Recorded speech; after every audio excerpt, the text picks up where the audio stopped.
from the blackest corners of your mind, they call, pulling you deep into shadow, twisting your senses, keeping you from sleep. It's time to face your darkest fears. This is Tales to Terrify.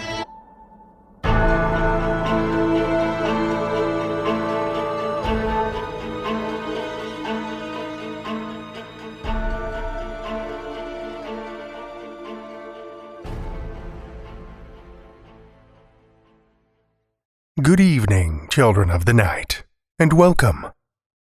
As of today, we're at T-minus 2 weeks from the big day. Whether by that you thought I meant Halloween or the end of our current submissions period, well, you're right. That means you've got 2 weeks to cross your I's, dot your T's, and put those horrific finishing touches on your work before offering it up to the ravenous fangs of our editors. TalesToTerrify.com/submissions for those of you just tuning in. We also have a couple of patrons I'd like to extend a huge thank you to. New patrons, Tammy Bernard and Courtney, as well as Kathy Robinson, aka Deadly Blonde. Your kindness and generosity are the salt that protects this summoning circle from the dangers of the darkness we conjure, and our eternal souls are forever grateful. Speaking of the big day, I'm curious what you all have planned for this Halloween season. Obviously a bit different than past years, I'm sure, but hopefully some of your favorite Halloween traditions are still able to go on, even if they are a little modified. Some of my fondest memories of Halloween's past are watching old horror movies that were usually more over-the-top ridiculous than they were scary. In fact, I distinctly remember first being introduced to both The Evil Dead and Dead Alive on the little TV in my parents' basement, huddled up with friends. And then, usually, we'd have a game or an activity or two. One of my favorites was those old murder mystery in a box. Do you remember those? The creepier, the better, and there were some good ones. Sure, it was no immersive escape room, but what they lacked in props and setting, they more than made up for with our imaginations. This year, despite everything else, I think I might just be able to recapture a bit of that magic after all. Last week, I mentioned an intriguing project from the people at The Haunted Walks, a project they call The Haunting at Home. It's the perfect way to get in the haunted holiday spirit without even having to leave your home. But rather than listen to me ramble on, why don't I let Jim Dean, the creative director of The Haunted Walks, tell you a little more about it. Have you ever wondered if your house is haunted? It's time to say hello to the bump in the night. My name is Jim Dean, and I'm the creative director of Canada's largest ghost tour company, The Haunted Walk. This October, we are inviting you to take part in a massive paranormal experiment. The Haunting at Home is an interactive online audio experience that you can do right in your own house, apartment, or creepy cabin in the woods. This ghostly adventure will challenge you to conduct a series of paranormal experiments in the dark. It is the perfect night of spooky fun if you love ghost stories or enjoy the thrill of trying to contact the other side. Start ghost hunting tonight at hauntedwalk.com/thehaunting. The Haunting at Home. If you'd like to check it out, make sure to use offer code TalesToTerrify at checkout to get 20% off. That's hauntedwalk.com/thehaunting and offer code TalesToTerrify for 20% off your very own in-home guided paranormal audio investigation. But before you go running off in search of the darkness lurking in the corners of your home, we've got some shadows of our own to dig up. This week we've finally crossed over from Alberta into the province of Saskatchewan. While I spent most of my formative years in Alberta, I was born in Saskatchewan, and I moved back a little over a dozen years ago. It really doesn't get more quintessentially prairies than Saskatchewan. Gentle, rolling fields of wheat and bright yellow canola in full bloom. Endless blue skies with soft, billowy clouds. Unless, of course, it's one of the 6 months a year we're buried under snow, which is a horror all its own. When I was very young, I remember my grandparents had a small cabin on a green lake nestled in the Qu'Appelle Valley. And even though I don't have very clear memories of the cabin itself, or the lake, or even what we did there, I do strongly remember the tale of how the valley got its name. The coolness of the evening had begun to take the edge off the sweltering summer heat by the time the young Cree man pushed his canoe into the water. He shoved against the rocky bottom with his paddle, the hull scraping and bumping in the shallows before gliding free into the open water. He deftly dipped his paddle in, first one side and then the next, sliding in and out with barely a splash, picking up speed along the glassy surface of the lake. The soft orange glow of the horizon had deepened to crimson and then to purple as more and more stars began to wink into existence in the open sky overhead. He had wanted to leave hours ago, begged to be let go, for someone else to finish the work for him. But in the end, he had stayed. And now it was late. He'd be paddling all night. It was a beautiful evening, though. The moon was bright, and his heart was full and light. Every stroke of the paddle carried him further downriver, carried him closer to her. The rhythmic dip, swish, lift of the paddle was mesmerizing, and before he knew it, he was singing softly to the beat, a song he'd had drifting in the currents of his mind, just below the surface, for weeks. A beautiful song. Her song. She'd been singing it the day they'd met.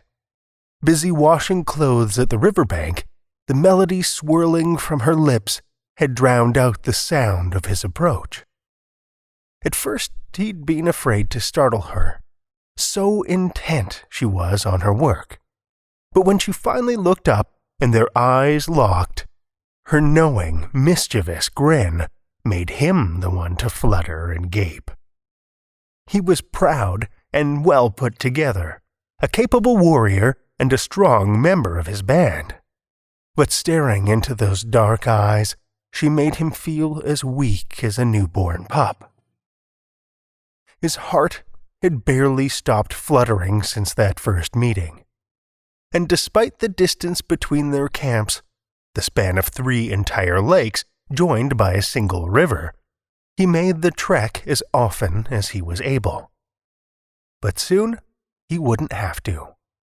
He'd met her family, been welcomed into her camp, and they were soon to be married. The moonlight danced diamonds off the rippling water as he reminisced. A soft breeze toyed at his long black hair, running through the strands like tender, loving fingers.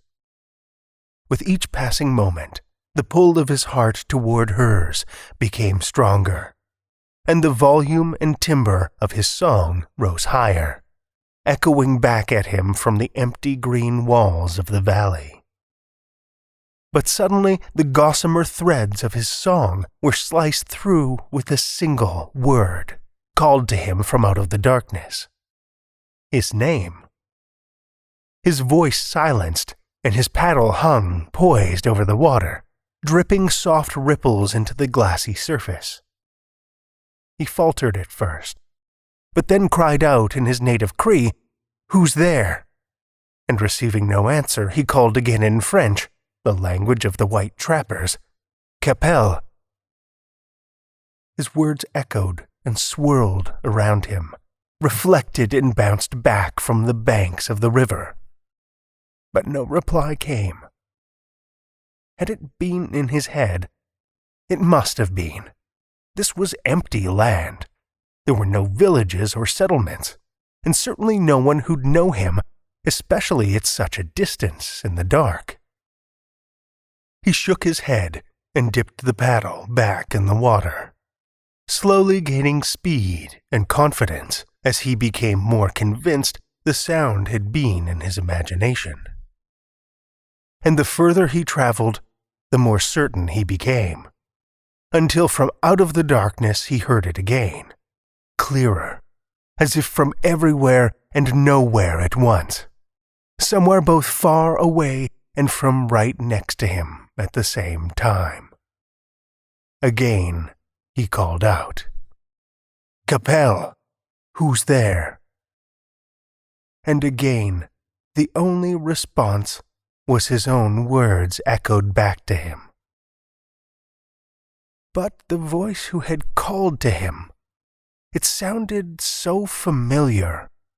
It sounded like the voice of his love, but laced with sadness. He continued to paddle the small canoe as quickly as he could, down the river and across the remaining lake. By the time he reached the far shore, the fires of approaching dawn burned on the horizon. And as he stepped from his canoe, the man who stumbled down the beach to meet him told volumes in his stance and expression without ever uttering a word. Seeing him, the young man slumped to the ground, stones digging deep into his knees. But he couldn't feel them. His beloved was dead, had died that very night. She'd come down with a fever 2 days before, and the burning sickness had finally carried her away in the night. But despite her pain and suffering and delirium, her thoughts had never turned from him, her father told the young man.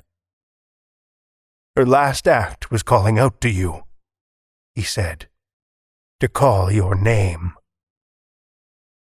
Thick, wrenching sobs racked the young man's body. I heard, he croaked, almost imperceptibly through the tears. I heard. Days later, broken in mind and soul, the man came down with a fever. The same fever that had claimed his young love. And shortly after, he followed her into death. It's a tragic tale of love reaching across miles for a final goodbye. A tale whose echo you can still hear to this day. Rumor has it, if you're out on the water after dark, if you listen carefully, you can still hear the pleading call of the young lover. Qu'Appelle, who's there? Our first story for the evening comes from Jonathan Duckworth. Jonathan Louis Duckworth received his MFA from Florida International University. His fiction, poetry, and nonfiction appears in New Ohio Review, 14 Hills, Gulf Coast, Meridian, Tupelo Quarterly, Pseudopod, Superstition Review, Flash Fiction Online, and elsewhere. And his chapbook, Book of Never, was published by Finishing Line Press.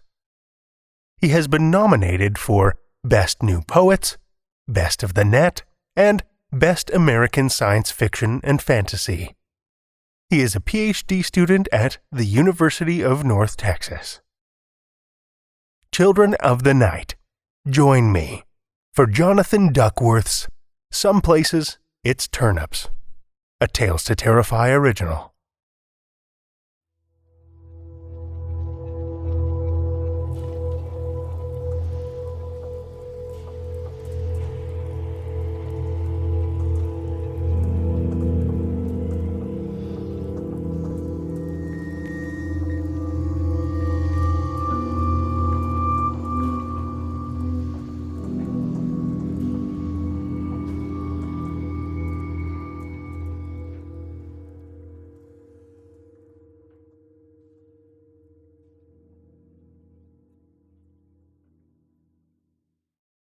Dad always talks to you in salvos when he's upset.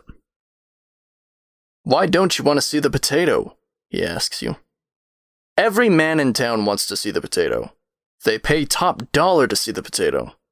Hell, the breadline men would give teeth for a glimpse of the potato. So why don't you want to see it? What's wrong with you? You wish you could tell him. You wish you wanted the things you should want, what normal teenage boys want. Dad walks beside you, his arm taped around your shoulder like he fears you'll lose your nerve. He's been talking for a half an hour now, since you left the house. Some places it's turnips, he says, shaking his head. Can you imagine? Turnips! You tell him you're glad you don't live in a turnip town. Damn right, he says. We didn't fight all those wars and heap all those corpses on foreign beaches just so we could pay money to see turnip shows. The potato barn, with its red corrugated roof, stands in a cornfield at the edge of town. Plow furrows from when crops still grew here wrinkle the brown earth. Already a crowd has gathered outside the barn's doors, some 20 men, though it's not even sundown, and it's the second week of the potato show. For a hopeful second, you wonder if the old man will be discouraged by the crowd and give up. No such luck. Dad has 2 tickets he bought yesterday morning. The men waiting outside grumble about the foreigners camping in the woods, the promised government supplies that still haven't arrived, how the nights keep getting longer. But at least we have the potato show. Yeah, at least. Cold wind blasts the feeling from your fingers. Inside the barn, the air is warm and stale with old men's breath, cigar smoke, and the sweetly stink of mildewed alfalfa. This'll make you a man, Dad says. Squeeze the sissy right out of you. You almost hope he's right. It'd be simpler that way. When it's your turn, Big Jim Hoskins is waiting to take your tickets, a patriot smile on his face. Big Jim lost a hand in the last war, but he won't tell anyone what it was that bit it off. He takes your tickets in his hand, and then with his hooked prosthesis, peels back the cloth partition. You and Dad pass through the curtains, stitched from old horse blankets, and you see the girl before you notice the potato. Darlene, or maybe her name is Charlene. Marlene? You don't know her well, and you've certainly never seen her naked or with her hair down. But you're sure it's the girl from your math class who once lent you her protractor. And somehow that recognition needles you more than anything. Sweating under the glare of kerosene lamps, she looks like a dewy peach. Is she as happy as her blissful, virginal smile and the rolled back whites of her eyes tell? You wonder if she's in pain. It must hurt her, the way the potato feeds on her. Gorged to the size of a toddler, the potato she cradles is a dull garnet color, tumescent with starch and blood, bearded in splotches of caked soil, and rosetted with white carbuncle sprouts. With pallid, barbed flagella, the spud is latched to the girl, drinking her, drop by drip by drop, through tiny pricks in her skin. You know what's needed of you. You don't even wait for Dad to say it to agree with him. It's beautiful, you hear yourself say. Dad wraps his arms around your shoulders, gentleness and warmth in the gesture now that he's found his son again.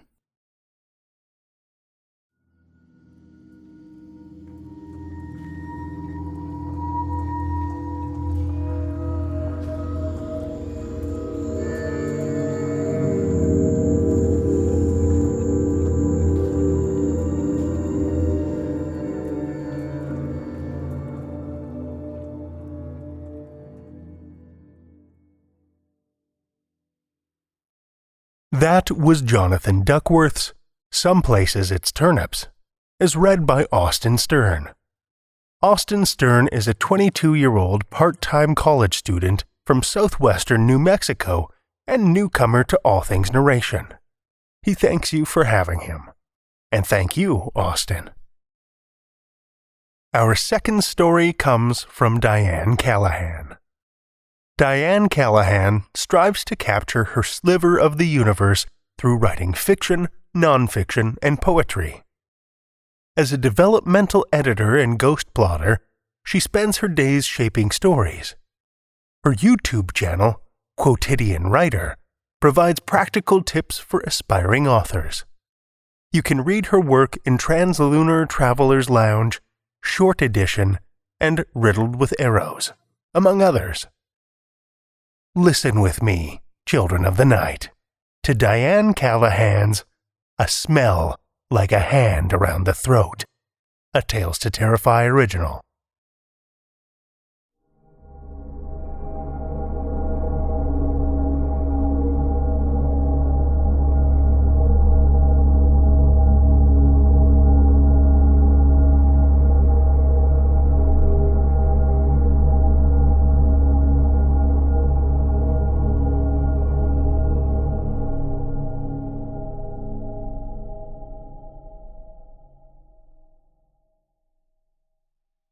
His first smell hit him with the sharpening of his insides, a stirring in his soul. Mason stopped on the dirt path that meandered toward a faded red barn, which the tour map in his hands described as part of an authentic 1890s farmstead. Looking down his nose, he watched his nostrils flare. Unlike normal people, he had only 4 basic senses. At least, that had been true until that moment, when firecrackers of sensation burst in his brain. The map slipped from his fingers. Claire put her hand on his arm and looked up at him with her electric blue gaze. "What is it?"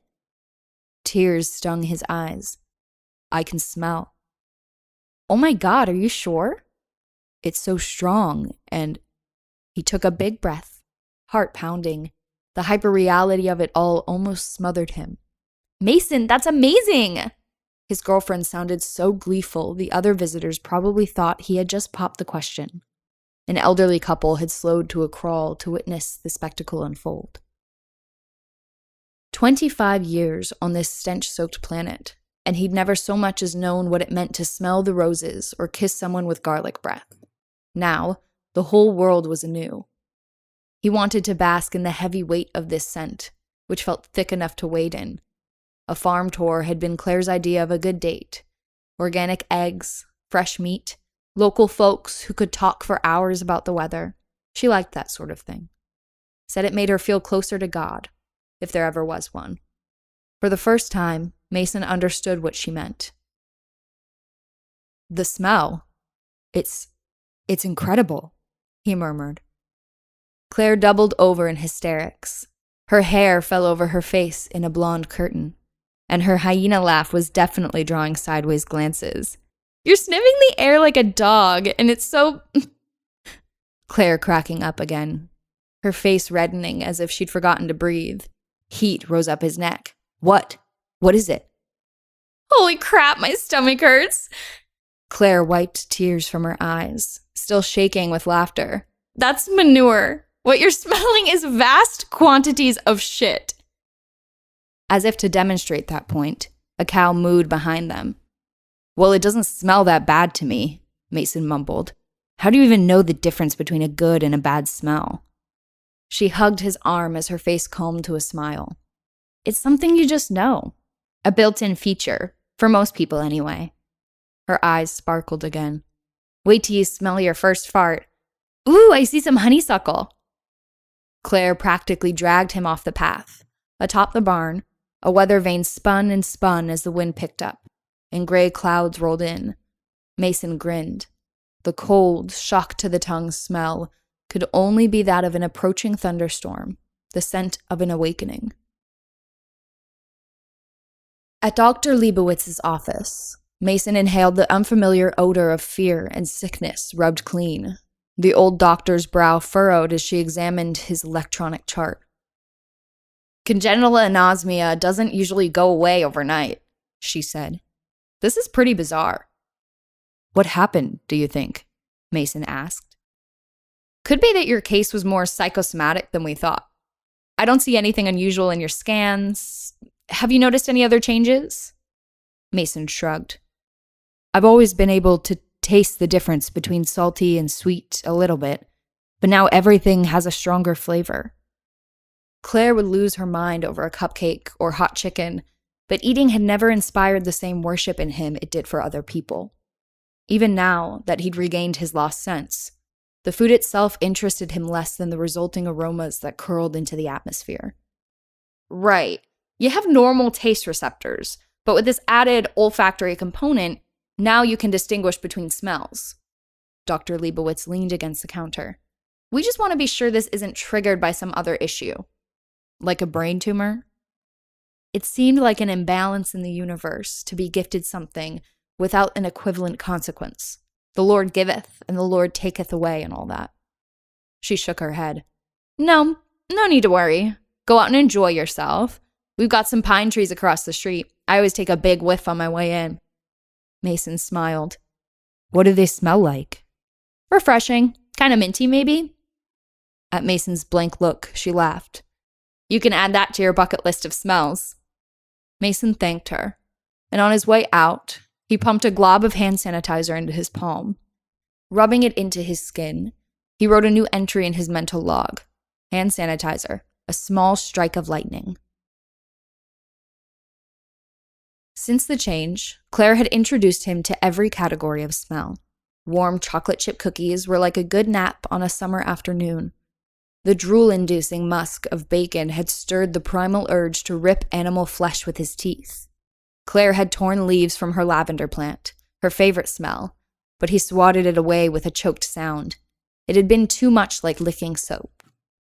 Flowers and citrus offended his nostrils in the way of girls with high-pitched voices. He preferred strong smells, mean smells, ones that threatened to overpower him like a hand around the throat. In their apartment bathroom, he snuck huffs of nail polish remover, the scent squeezing his brain cells. When Claire giggled and shouted at him, "Heil, mein Führer!" Mason rubbed at the black smudge of permanent marker he'd accidentally drawn under his nose. Stronger still were the natural odors of the dive bar where he worked.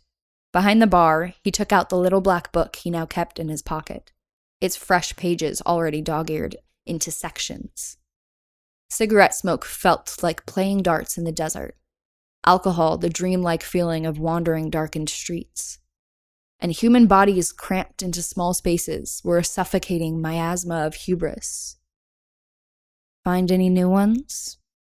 A sultry voice asked. Mason looked up to see his girlfriend on the other side of the bar, still wearing her all-black restaurant uniform. In the dim room, Claire's smile radiated joy. Hey, beautiful, he said, and they kissed over the countertop. I'm trying to figure out what I'm smelling right now. Want to help me out? Claire sniffed the air, and he chuckled as she wrinkled her button nose. I think it's that guy over there, she whispered, putting a hand to the side of her mouth and nodding rather indiscreetly at a bearded man sitting at the end of the bar. Wow, that's quite the range. Mason jotted down a note in his book. How do you think he gets to smelling like that? Piss and vomit, most likely. God, he smells awful. Claire made a gagging face. She leaned over the counter, peering at Mason's writing. Wait. A pleasant heft on the tongue? You like that smell? He shrugged. There are no bad smells to me. Only strong ones or weak ones. Claire plucked the notebook from his hands. Whoa, you filled up a lot of pages already. And you have a list of... Her surprised expression darkened. Roadkill? Cadavers? Cocaine? He took the notebook from her and snapped it shut. What the hell is this, Mason? A to-do list? Claire asked. It's just a personal project. To smell all the gross stuff you can? And seriously, cocaine? You know what it did to my brother. I'm not going to become a crackhead. I've been taking notes on how other people describe smells, he said. Been hard, though, For most people, it's like explaining color to a blind person. Her shoulders relaxed, and she took his hand. I still need to show you what popcorn smells like. After Mason's shift, they walked a few blocks from the bar to their apartment. The evening had been swelteringly humid, and Mason tasted the salt on Claire's lips when he kissed her. The nape of her neck was moist beneath his touch, and he sucked on the skin just above her collarbone. He had learned to recognize the layered and bright scent of her shampoo, but that wasn't what drew him in like a fly. Her sweat smelled of fingernails tracing skin, utterly intoxicating in how it set his nerves on fire. So impure and raw, it made him want her more. Stench and aroma were one and the same, and he longed for a smell that could consume him. Mason pursued at least one new smell a day. Good smells were easy to collect. People surround themselves with fruity perfumes and pizza deliveries, clean laundry and printed pages. Bad smells were more of a challenge. They often required patience, like waiting for a jug of milk to spoil. In the kitchen, he kept decaying fruit in plastic storage containers Claire had jokingly labeled hazardous waste. Handle with caution. Each one gave him the thrill of checking another intensity off his list, and he felt he was ascending a staircase, though where it led, he didn't know. That morning, when Mason looked in the cereal cupboard, his heart somersaulted. They were gone. The dozen organic eggs he and Claire had bought from the farm a few weeks ago, they'd disappeared. On intuition, he walked to the trash can and stomped his foot on the pedal. The lid flew up and smacked against the wall. A corner of white foam stuck out beneath a crumpled napkin. He pulled the container out of the garbage. Claire walked into the kitchen, stretching in her tank top. Her good morning smile wilted when she saw Mason standing by the trash can with a sour expression. I told you not to throw them out, he said flatly. She gave a half laugh, half sigh. They'd gone bad. I had to throw them out. That's the point, though, he nearly shouted. The whole point is for them to go bad. Mason, Claire rubbed one eye. I think I've been pretty accepting about all your weird-ass science experiments. I know it's been exciting to go from nothing to a whole world of smells, but I need you to stop with this. Mason clenched his jaw, unable to articulate what exactly angered him so much about it.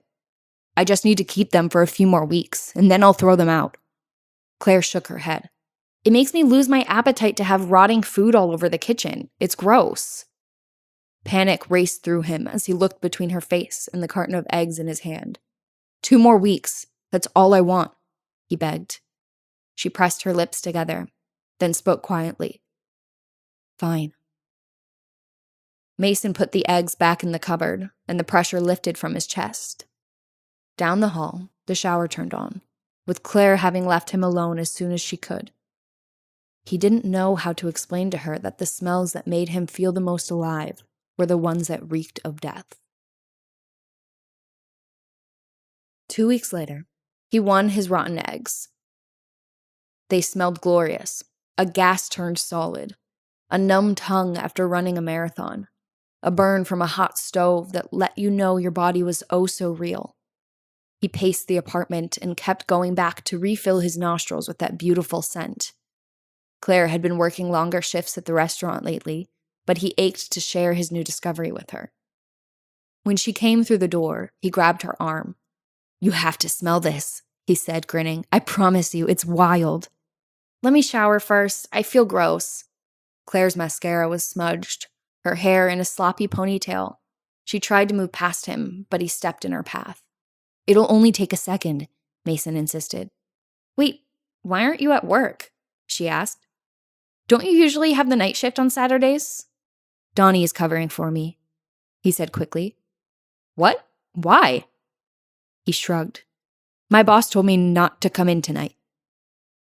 Claire blinked at him, and he tried not to let anything show on his face, but the stench of guilt must have seeped through. Jesus, did you get fired? It was a misunderstanding, he muttered. She stepped toward him, eyes alight with concern. What happened? They caught me in the bathroom again when I was just trying to take notes. I was going to clean it up eventually." He spoke rapidly, not really listening to his own words.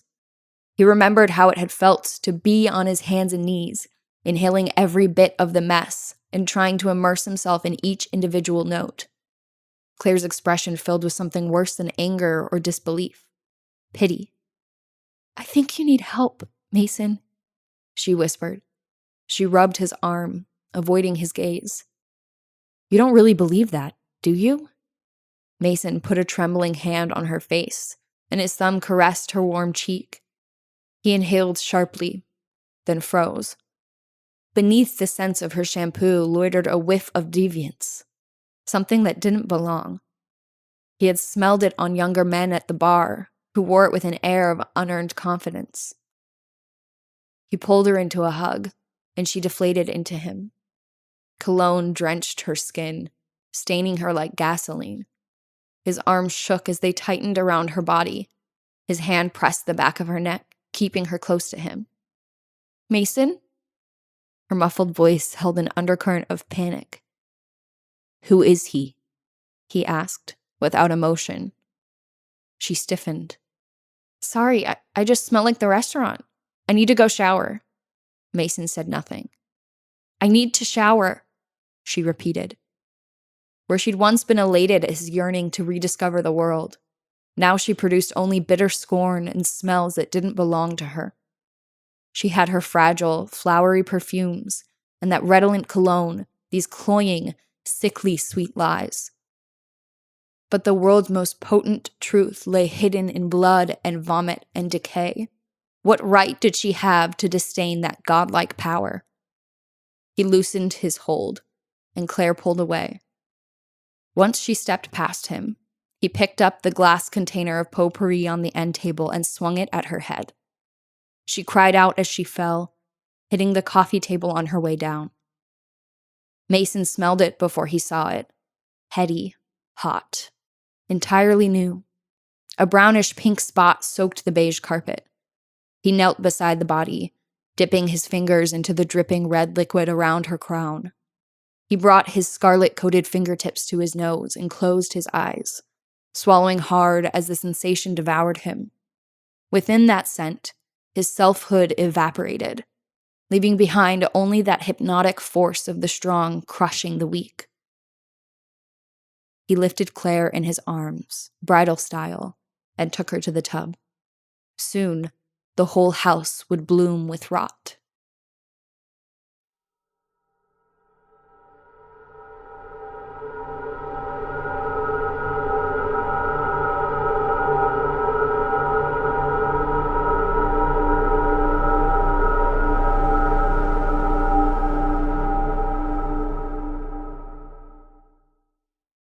That was Diane Callahan's A Smell Like a Hand Around the Throat, as read by Meridith McNeill.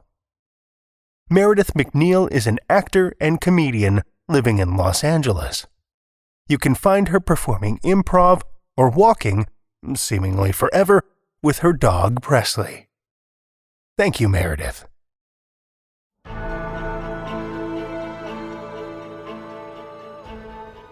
Well, children of the night, the hour is late, and we've run out of tales to tell. For now. If you're not already a supporter, I encourage you to head over and have a look at our Patreon page, patreon.com/Tales to Terrify, to check out all of the awesome perks, from ad-free episodes and bonus content to shoutouts and swag. Every dollar helps, and we appreciate it so much. If you're looking for another way to help, why not drop a rating or a review on your favorite podcast app? Ratings and reviews are an easy way that you can help us to spread the darkness. Tales to Terrify is produced by Seth Williams, Pete Morcellino, Meredith Morgenstern, and myself, Drew Sebastini, with editorial assistance from Brian Rollins and Summer Brooks, and original theme by Nebulous Entertainment. Tales to Terrify is distributed under a Creative Commons Attribution, Non-Commercial, No Derivatives license. Join us again next week as we plumb the darkness for more Tales to Terrify.